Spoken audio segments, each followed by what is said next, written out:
اعوذ باللہ من الشیطان الرجیم بسم اللہ الرحمن الرحیم۔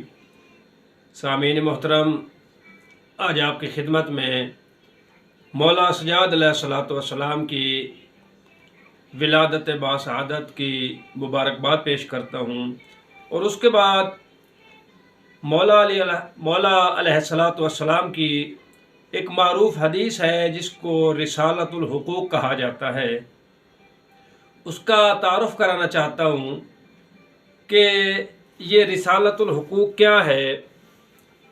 یہ رسالۃ الحقوق مولا سجاد علیہ الصلوۃ والسلام کی ایک تفصیلی حدیث ہے جس میں مولا نے انسان کے اوپر جو اللہ تعالیٰ نے حقوق کو فرض کیا ہے ان حقوق کی تفصیل کو بیان کیا گیا ہے۔ رسالۃ الحقوق یعنی انسان کے اوپر جو اللہ تعالیٰ نے ذمہ داریاں اور فرائض عائد کیے ہیں ان کو بیان کیا گیا ہے۔ اس میں مولا علیہ الصلوۃ والسلام نے انسان کے اوپر 50 ذمہ داریاں جو اللہ نے عائد کی ہیں اس کو بیان فرمایا ہے۔ یہ کب اور کیوں حدیث بیان فرمائی مولا نے، یہ اس وقت کی بات ہے جب بنو امیہ کا دورہ تھا اور بنو امیہ مختلف بیماریوں میں مبتلا تھے، مختلف گناہوں میں مبتلا تھے۔ شراب نوشی عام تھی، جوا عام تھا، اس کے علاوہ لہو لعب کی محفلیں بنو امیہ کے جتنے بھی حکمران تھے وہ کرتے تھے برپا۔ ان کی روک تھام کے لیے اور نعوذ باللہ انہوں نے اسلام کو ناپائیدار بنا دیا تھا۔ اپنے اس عرصہ میں کتوں کے ساتھ کھیلنا، بندروں کے ساتھ کھیلنا، یہ ان کے لہو لعب میں شمار ہوتا تھا۔ اس وقت مولا علیہ الصلوۃ والسلام کا ایک بڑا معروف صحابی ہے ابو حمزہ ثمالی۔ مولا نے اس کو ایک خط تحریر فرمایا اور اس خط میں یہ مومن کے اوپر، مسلمان کے اوپر جو اللہ تعالیٰ نے ذمہ داریاں عائد کی ہیں اس کو مولا نے بیان فرمایا۔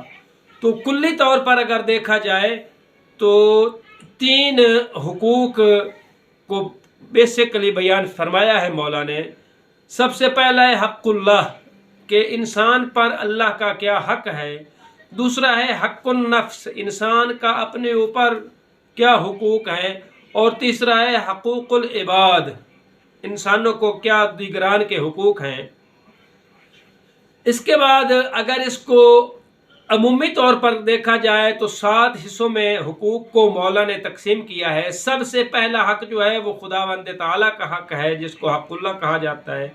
اس کے بعد خود انسان کے اعضاء بدن کے کیا حقوق ہیں، آنکھ کا کیا حق ہے، ہاتھ کا کیا حق ہے، کانوں کو کیا حقوق ہیں، زبان کے کیا حقوق ہیں، انسان کو جو اللہ نے 2 پاؤں عطا فرمائے ہیں اس پاؤں کے کیا حقوق ہیں، مختلف جتنے جسم کے اعضاء ہیں اس کو بیان فرمایا ہے مولا نے۔ اس کے بعد تیسرا ہے انسان کے افعال، نماز کا حق کیا ہے، روزہ کا حق کیا ہے، حج کا کیا حق ہے، زکوٰۃ کا کیا حق ہے۔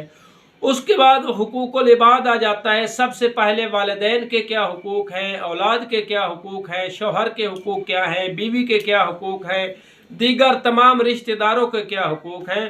اس کے بعد حاکمین، اساتذہ کرام، ان کے حقوق کی بات آ جاتی ہے، اور ان کے بعد شاگردان اور رعیت کے جو افراد ہیں ان کے کیا حقوق ہیں۔ آخر میں جو 7واں حق ہے وہ مولا نے متفرق حقوق کو بیان فرمایا ہے۔ اگر آپ کے علاقے میں کوئی اذان دیتا ہے تو مؤذن کے کیا حقوق ہیں، کوئی جماعت کراتا ہے تو اس کے کیا حقوق ہیں، آپ کے جو ہمسائے ہیں ان کے کیا حقوق ہیں، اگر آپ کے زیر دست کچھ افراد رہ رہے ہیں، یتیم ہیں، مسکین ہیں، تو ان کے کیا حقوق ہیں۔ اس طرح مولا نے اس حدیث میں 50 حقوق کو بیان فرمایا ہے۔ ہم کوشش کریں گے انشاءاللہ ہر روز 1-2 حقوق کو بیان کیا جائے انشاءاللہ۔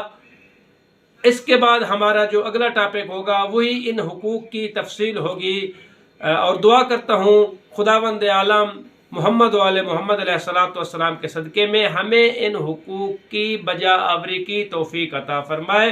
والسلام علیکم ورحمۃ اللہ وبرکاتہ۔